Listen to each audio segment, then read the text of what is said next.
Okay, today's lecture is about relationships. I saved the best for last. I'm going to break it into two parts, but they're two relatively small parts.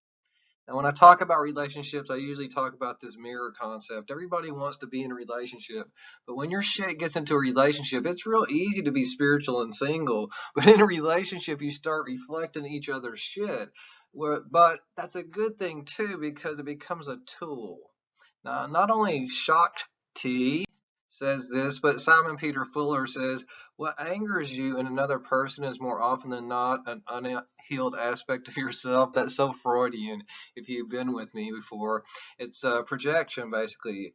It makes you mad because it's something about you that you won't face. But in a way, if you're alone, you would never face those things. So I think, and I believe in God. I think God brings people together not just to have fun and have sex and all this other shit, but a lot of times is to make them work on the unhealed aspects of themselves. Okay, I hope that made sense. Okay, so here's what we're going to do. We're going to do right here in about half of romantic relationships today, and we'll save the second half of that in marriage and divorce, and then we'll be done. Okay, so there's a lot of things. The very first thing I want to talk about then is the role of similarity. Now, similarity is easy to understand. Complementarity is kind of like opposites attract. But if you think about common adages, we have the adage birds of a feather flock together. You should hook up with someone that's similar with you, right? But also, I just mentioned opposites attract. Now, I'm a big, Taoist. I've talked about that in this class. So what I'm fixing to go do right now is go through several theories that support similarity and why similarity is more important than complementarity in relationships. If you were in my social psychology class, you might remember this one. It's a big, long word for an easy idea. Reinforcement affect. Affect is like emotion, if you remember from my earlier lectures. But what does reinforce mean? I reinforce positive feelings. That's what a relationship is supposed to be about, but a lot of times it's not. What Byrne and Clore had done in 1970, they did a lot more with friends and stuff, but they found that if people agree with you, that's almost like a reward because it reinforces positive feelings. It's like a treat. So if people say, oh, yeah, I like that person too, think about the election of you're voting for this person, and all these other people will say, yeah, I'm voting for that person too. It's like it bolsters not only your feelings, but like you're doing the right thing. So in relationships, this becomes huge. Um, I've had a lot of relationships where it focused a lot on this inconsistency, and I've have this one marked out right here. You're not supposed to have that. You're supposed to focus on what you have in common. You don't have to be 100% clones of one another, but you should focus on what you have in common. So if you're always like disagreeing, that's called fighting, you know what I mean? But if you're agreeing a lot, that's called harmony, and so you're more harmonious, hopefully like this cutesy little couple down here. Okay, the second one is basically the first one, but it was proposed by a different person. He called it balance theory. And you want to be in balance. Now, I don't know if you can see this down here, but if you think about a man and a woman and they like each other, supposedly, hopefully, that's what this plus sign is about down here. Now, they should like the same people, places, and things. Okay, so if I like this and she likes this, that makes that plus sign get even bigger. Okay, now you'll see if I did my animation right. But let's say that there's something I like but she doesn't like a friend or something I do, smoking or drinking, whatever else it is, pretty soon that's going to drive, you see, the nature of that relationship down. That's my cutesy little animation. We can both disagree. Like, I hate that guy. Me too. You know what I mean? So that bolsters it back up. But you get the idea. It's all about agreement or disagreement. You don't have to agree on 100% of the things, but if you're always disagreeing with your partner, maybe you have the wrong partner. Okay, so I hope that one made sense, but I have one last thing to say about it. I was talking about you don't have to be clones of one another. Maybe you don't want to be like right on top of each other. Sometimes it gets like this where you're too much alike, but I kind of think that's mates. But if you're so different, a lot of times again, relationships without finding out who the person is, and you go, oh my God, I'm really not like this person, but we've already become, close to one another. It's like that's what dating and courting are all about, but I'm really bad about that sometimes. Now, from a Christian perspective, they call this equally yoked. You should be aligned on the same page, pulling the same weight. Later on, I'll talk about the gay term partners because I like partners better than husband and wife. And if I go back to Corinthians, sorry about this, but here it is, do not be unequally yoked together with unbelievers. It doesn't matter, it's like you should have the same belief system. It doesn't have to be a Christian thing, but are you on the same vision for life, especially if you're going to have kids? Again, if you were in my social class, you should really remember this, which is social comparison theory, the beehive theory, because I have a beehive project in there. For some of y'all, I used to do 1984. But anyway, enough about that. Leon Festinger, 1954, proposed this theory, social comparison theory, which I call the beehive theory.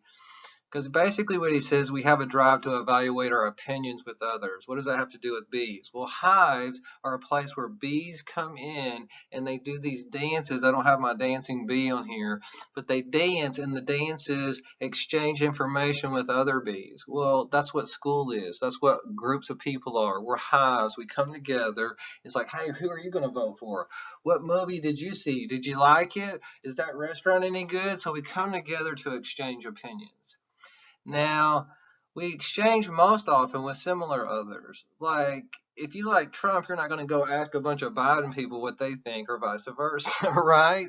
And so I don't want to get into politics. I hate it, but I think about these hives. If you're Christian, you don't go into a Muslim hive. And so I've got this little thing on here. And so I have this cutesy bee. It's like, where am I going to go get my boyfriend or girlfriend? Well, maybe you should fly into the hive of bees that's like you. In some ways, I think this is where LDS is right. You know what I mean? It's like they hook people up that are like-minded. You know what I mean? It might be brainwashing, but whatever. You know what I mean? I kind of like the whole thing because you're already equally yoked. So if you think about it, I mean, you can have a bee that's really opposite of you, complementarity, but sometimes that might cause problems. Okay, so what does this have to do about everything? Well, it goes back to Burr and Clore, reinforcement affect theory. That if I have a boyfriend or girlfriend that agrees with me a lot because they come from the same hive, it's going to be a more harmonious relationship. Okay, so the last one is self-verification. I love this little picture right here. How do you feel about yourself is what you make of the world, basically. And I am the world's worst about this, but I'm getting better.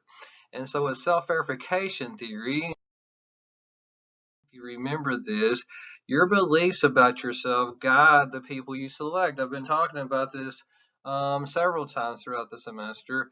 And this, in turn, these people you select treat you in ways that verify the beliefs you had about yourself. Okay, so let me erase some of this. If you have good beliefs about yourself, you're going to pick good boyfriends and girlfriends, and they're going to tell you good shit about yourself, and they're going to bolster it. They should be your cheerleader, not tearing your shit down. Don't get me fucking started already. You know what I mean? It's too early in the morning. But see, I've had like, low self-esteem, and then I would pick people, that were bad to me, women that were bad to me, but I would just go, well, I guess that's just the way life is because they told me things that verified this bad feeling I already had about myself. And until I switched it over to a good feeling, I'm not gonna pick a different kind of person. Do you get me? I mean, this is the most important thing I could ever teach. Okay, enough about that. I better settle down and move on to the next section. Okay, this is the next section I'm going to cover today, and it's on triangle theory of love. I don't talk about this in any of my other classes, but I love it. Okay, so I'm going to try to simplify it. And if I can get my clicker on here, in 1986, Robert Sternberg proposed this theory, and he says it's a triangle because there's three components to any ideal relationship. Oh, I forgot to have this on here. If you haven't seen either one of these movies, you need to like immediately watch one of these movies if you want to know what love is all about. I love both of these movies. Like this movie won an Academy Award. This one probably should have, but it's just amazing because it's about the first like interracial couple that had to go to jail and they went all the way to the Supreme Court to say, hey, we can be married and we're black and white. Oh my God, is it awesome? Okay, enough about that. Okay, here's the triangle. Back to the triangle. Okay, one thing that the relationship should have is intimacy. That's knowing each other. That's different than having sex with each other or having, passion for each other, eros. And then commitment is like, we're going to stay together. That's a big thing for me. So you need to have all three to have a good relationship. Now I'm going to show the 7 styles, but just think about if you have all three, it's consummated, like you consummate the marriage, right? So I have these things over here. Let me see if I can get all 7 of them on here. Consummate, see, consummate is all three. Now, I just look at the other ones and say, what are they missing? And that's how I remember them. Liking is you just kind of know each other. You're not going to have sex with each other, and you don't even have to stay with each other. It's like, hey, I know this person at my apartment complex, but, if they move away, it's like not a big deal. Now, here's one of my problems is having crushes. I tend to crush on people. But that's just me having passion for somebody. I don't know them. They don't even know me. It's like we're not going to be together, right? So those 2 things are out. Okay, so let me erase these 2. Empty love is just this weird love where you stay together, and I think unfortunately a lot of people are in there and things like, well, we've just been together, we're staying together for the kids. There's no passion, we're not having sex, and maybe we do know each other, but not anymore. We don't care to know each other. You know what I'm talking about. That's why it's called empty. It just has one thing. We're just together. We're stuck together. Romantic love is crazy kind of a love, and I'm going to talk about this next, where you have passion and also you know each other really well, but you don't know if you're going to last the long run. Might be ill-fated for lasting the long run. Okay, so I tend to be foolish love, fatuous. I had to look up in the dictionary. It means foolish, where I really have passion for somebody and we're going to stay together forever. It's like, Tim, but you don't even know her. I mean, I got married after 4 weeks of dating Wendy. We did stay together for 8 years, but after 4 weeks, that's not a long time to go, we're going to stay together forever. You know what I mean? That's a true story. Okay, enough about that. And then companionate love, if you look at this one, it's basically where you're kind of like friends. I think you should be like this, especially towards the end, where we know each other real well. We're going to stick it out. You might not have as much passion anymore, but you're kind of friend kind of a love. Okay, so friendships and intimacy. I'm not going to get into romantic relationships. I'm going to go back and talk a little bit about friendships and how guys and girls develop friendships, but I think I might have talked about this a little bit before. That men tend to form intimacy through doing activities. Like with guys, especially like if guys are a little bit homophobic, I'm always like, oh, do you want to go hike? Do you want to do this? Rock climb? There always has to be an activity. It's almost like a distraction that we're not just sitting around talking. I'm like that. I'm totally, you've had me for a teacher. Come on. It's like women are mostly doing talk and self-disclosure. It's like, well, that's me. I don't know. Does that make me a girl? Maybe it does a little bit.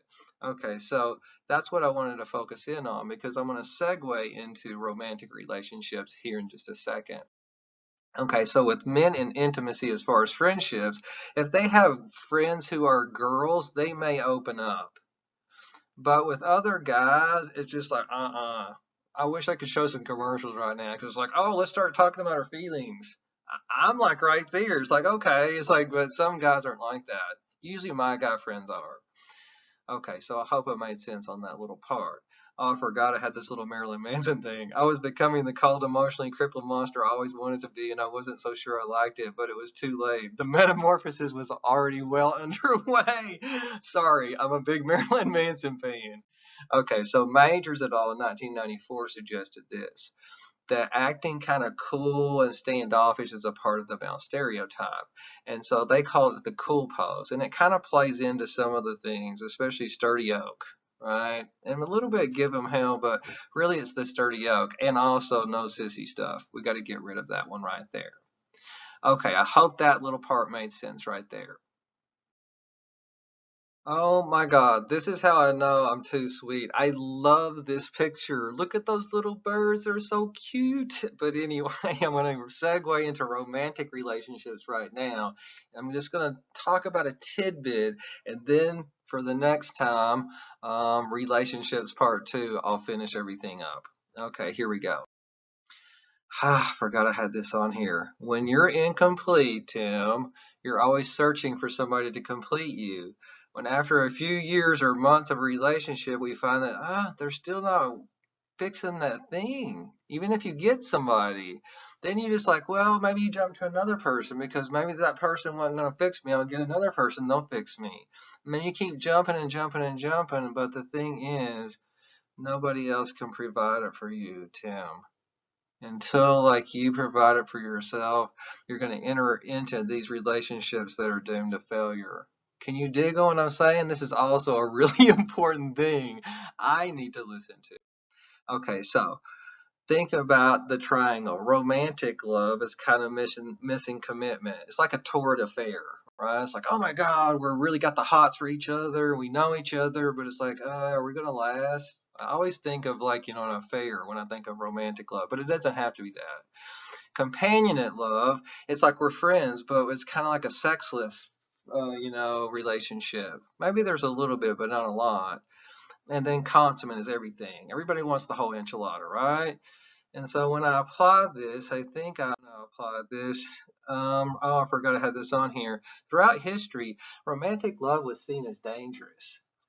That's why they had arranged marriages, because they made families come together that were equally yoked from equal backgrounds. They didn't want rich and poor and royalty and non-royalty and all this other, ethnicities and races. They were really like, don't like fall in love with somebody. Be pragmatic about who you're going to marry. That's why I think sometimes there were so many affairs. Okay, so companionate love, though, sometimes I think, because I've talked to people from cultures, I know one of my best friends, Sanji, he had an arranged marriage. Two of my friends through the past. And in some ways, it seems like their families pick better partners for them because they know they're going to be equally yoked. Whereas in America, we tend to go, oh no, I know what I'm doing. I'm just going to go pick somebody that I want to have sex with. You know what I mean? It's like, yeah, but is that the best approach? Because you're sometimes missing out on, do you really know them? Are you suited for the long run? Now, the last little slide I was going to show is this. Okay, here comes out my gay side. But one of my favorite movies is this Sleepless in Seattle.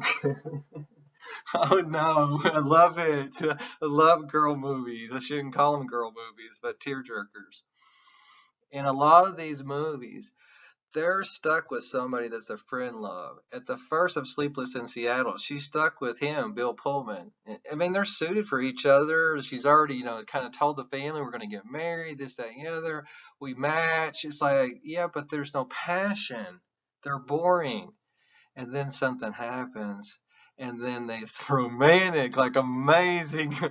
This is why I'm a romantic. It's like, wow, at the top, of the whatever Empire State Building, they meet, and it all comes together, and then it becomes consummate, not romantic, and not companionate. Okay, I hope I did a good job on this one. I'll see y'all next time for relationships part two.